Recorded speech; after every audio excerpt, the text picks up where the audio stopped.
Hello everyone, tingnan niyo po ang minggoy namin oh. Ano ang pinagkaabalahan niya?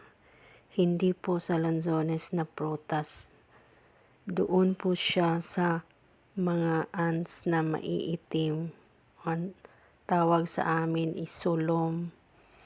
Yung langgam na maitim, yun ang pinagkaabalahan niya.